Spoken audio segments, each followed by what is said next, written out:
Okay, we are getting ready to go to the Legoland water park for the first time. Are you excited?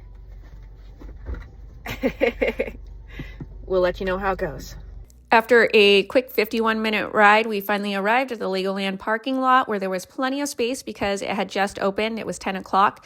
By the way, it's $25 for parking if you don't have a pass. We have the Platinum Pass, so it's already included. From there, you'll pass through security, and then you can either go straight where you'll find the main park entrance, or on the left, you'll find the aquarium entrance, which didn't open until 10:30. So we went into the park, into the Dino Valley area.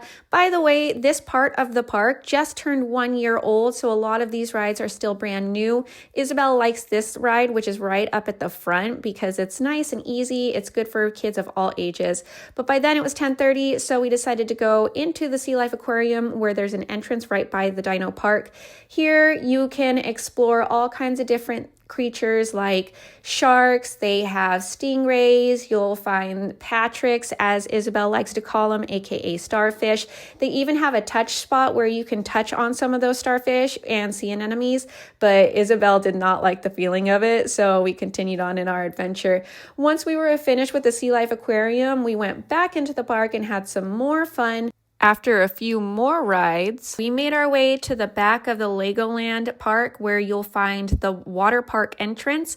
Unfortunately, Chima wasn't open, which is totally fine because there was still plenty to do in just the regular Legoland area. So we found ourselves some seats right next to the lazy river, which was the first thing that we hit up, followed by all of the other cool things they had, like this little bucket area. We didn't know that that was going to happen. So here's a before and after of when I took a picture right in front of it.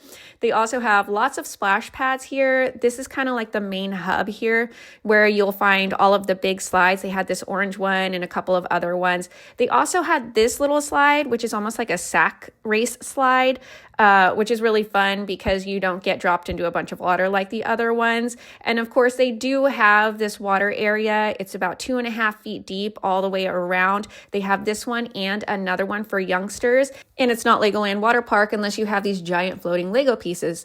By this time, it was 4 o'clock and the water park was getting ready to close, so we decided to dry off and make our way back into the regular Legoland park where it didn't close for another 3 hours. We got ourselves some food and then we rode a few more rides, played with some Legos, and all in all, I would say that if you're moving to the Temecula Valley area, it's absolutely worth getting a Legoland pass for kids 2 to 12 years old because there is so much fun to be had here. I hope that you enjoy it as much as we do.